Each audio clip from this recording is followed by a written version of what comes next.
So, the mystery of how visions are bestowed upon vision bearers has actually been partially answered in patch 2.1, but you probably wouldn't know this if you don't have Raiden Shogun because it's hidden behind one of her voice lines. In this vid by Cat with Blue Hat, you can hear Raiden confirming that whether or not the visions are granted is not actually up to the Archons. So, I'll just play that and you can hear for yourself. Visions have appeared this time. Really? Wait a second. Really? So in all this time, no new electrovisions have appeared in the outside world? Well, what I can say on this topic is subject to certain constraints, but it is not by my will that visions are granted or denied. The key is people's desire, and, well, there's another side to it too. Yeah, there you have it. So, visions are granted through the people's desires, as well as something which she does not go into further detail about. And while this is kind of interesting, it's actually, in fact, it's actually a key fact to understanding how the world of Tevat works. It seems kind of important to be hidden behind a character voice line, which you may or may not have heard, depending on whether or not you have Raiden Shogun, or if you level up her relationship to level 4, or even if you just don't bother to listen to it. Like, I can't remember most of the voice lines my characters say because I never hear them. Yeah. As a Raiden not haver, I would never have known this crucial piece of lore if I wasn't actively taking in information from the Genshin community. Oh yeah. I'll link Cat with the Blue Hats vid in the description below. So if you want to hear the whole thing or read all of his video text, then you should go and click that. Anyways, I think it's fine to have mysteries and foreshadowing that content creators and Genshin fans can kind of hype themselves and pour themselves over, but it really fucking sucks when these lore crumbs don't transform into something that's fulfilling or satisfying. Like Signora, who is not a satisfying lore element or anything interesting at all, really.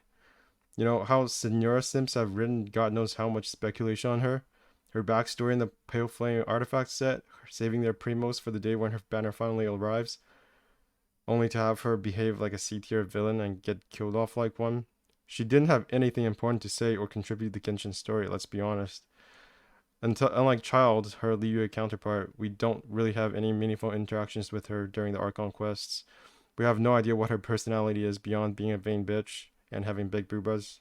She's not a five-star character either, so well, a playable character at all, so she doesn't have the luxury of character quests to flesh her out. She just didn't factor into the gameplay at all. No matter how good her backstory is, or how good the writing it was that was behind the artifact set, the summary behind it, it didn't matter at all. Like it just didn't matter because it's not in the main story. Most Genshin players aren't going to take the time to read that shit, and really, why should they? Signora was shoved into 2.1 with little to no context at all, beside like one questline dialogue in Rito. That's all. That's all we hear about her. We hear that she's a vain woman and she's talking to Raiden Shogun. That is literally all the foreshadowing we get for her. We don't know anything about her from the main Archon quests. Her story ended before it even began. Like, is Scaramouche going to be the same? Since he's likely not going to be a playable character at all. He seems to be being set up as the big evil, or at least a primarily evil character that has no redeeming quality. So, my fear is that he's going to be a non-playable character, and MiHoYo doesn't seem to really care about them at all. The problem with putting all the world building outside the Archon quest is that ultimately they don't mean anything if there's no payoff. When there's no payoff, like with Signora, players don't feel good, they feel cheated. So is that what's going to happen with Scaramouche as well, since he's not going to be playable? And will the visions actually be fully explained in the Archon quests? The fact that we don't learn about Scaramouche's identity except through a buried dialogue is awful. Yaya literally asks us what the fuck. She asks us to ask her what the fuck is going on throughout the entire storyline. If you skipped the dialogue options at the end of the Inazuma story, then you would have literally no idea what was going on behind the Inazuma story. It just wouldn't make sense because all of the important plot elements would be missing. Scaramouche would be just some random dude. And the person that the Raiden Shogun was like hugging in her cinematic, no idea who that was either. It's just a big blank.